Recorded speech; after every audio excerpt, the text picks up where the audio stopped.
Napunta tayo sa ibang bansa tungkol sa mapagkain, mapunta rin naman na tayo dito sa Pilipinas dahil merong isang sikat na delicacy na matatawag natin na talagang tatak Pinoy at eto ang madalas din na, alam mo yun, pinapatikim natin sa mga foreigner friends natin, ganyan. Si Sandara.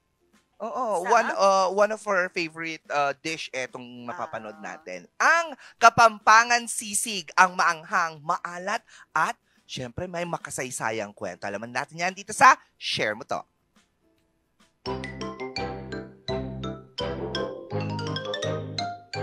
Bossing! Isa ka rin ba sa mga nagtataka kung ano nga bang orihinal na proseso sa pagluluto ng sisig Kapampangan na ating kinagigiliwan? Tara na! At samahan nyo kami upang tuklasin ang makulay na kasaysayan at malasang sikreto ng orihinal na sangkap ng sisig Kapampangan. Bagaman ito'y naging mainit na diskusyon at nakakuha ng samot-saring komento sa social media na kung ano nga ba daw ang tunay na sisig. Ito ba'y may egg and mayo? Pwede ba yun? Likhang Kapampangan nga ba ito? Oops! Bagong lahat! Saan nga ba nagsimula ang tradisyonal sisig na ating kinagigiliwan? Noong 18th century, kilala ang sisig sa salitang manyisig or mapanyisig dala ni Diego Berganyo na isang Agustinong praile.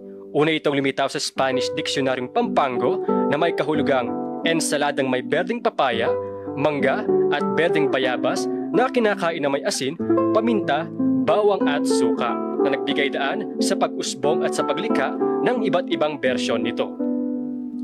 Kaya naman, tinawag ito ng yumaong si Anthony Bourdain na Filipino dish that could set the world on fire. Ang tanong, bakit nga ba kakaiba ang sisig ng Kapampangan? Ganto kasi yan, ang sisig ng Kapampangan ay gawa ito sa pinukulang pritong pisngi, tenga at ulo ng baboy na tinadtad ng pino na may sibuyas, kalamansi, sili at minsan meron itong itlog na nilagyan ng liver spread. Psst! Walang halong mayonnaise Yan ang Kapampangan style. Maiba tayo. Merong ibang bersyon na dinarayong kainang nagbigay ambag tungo sa modernong lutong sisig Kapampangan na si Aling Lucia Cunanan na taga Angeles City, Pampanga. Kilala siya bilang sisig queen o utak ng modernong sisig dahil noong 1974 nang pinakilala ni Aling Lusing ang ibang bersyon ng sisig. Ginawa niya itong kakaiba mula sa dating kilalang kilawin ng baboy na ngayon ay naging sizzling crispy at flavorful.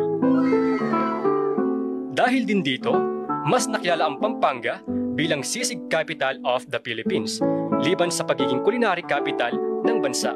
Sa pag-unlad at sa paglipas ng panahon, iba't ibang paraan na rin ng pagluluto ng sisig ang naitampok at nakilala maging sa ibang bansa, tulad ng sisig pasta, sisig burger, sisig burrito. But wait, there's more. Maging sa sauce ay may version na din ito. Oh ha? Ano man na maging version nito, mapa-traditional man o moderno, ating pwedeng ipagmalaki ang patuloy na umuunlad na kulinaryo sa Pilipinas.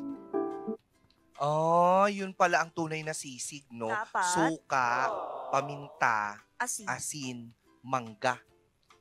Ba't may mangga? Hindi mo napanood. Walang mangga yun. Meron, mangga, Wala. papaya, sabi pa niya. Di ba? Walang mangga yun. Meron nga mangga, Meron? may papaya pa. Parang ensalada yung dating. Okay. Oo, ensalada yung dating nung meat dapat. Hindi siya nakasisling.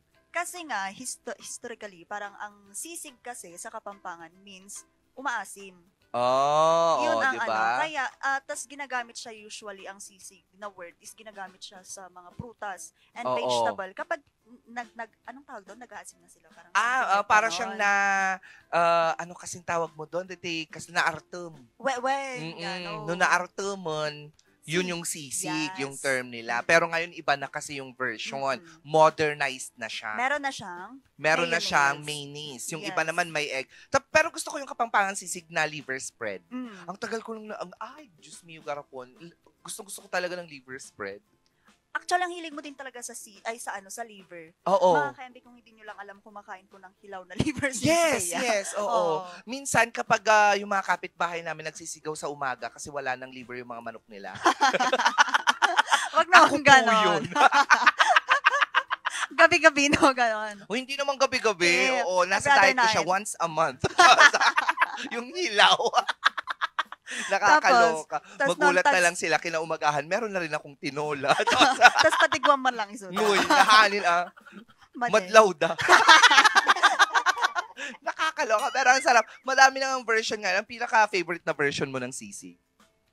Alam ko, yung pulutang sisig. Yung lumulutang sa mantika. Di ba may mga Yung ganun yung sa maluluto na lang sisig? din yung itlog kasi sobrang init no. Oo, pero karamihan kasi ngayon,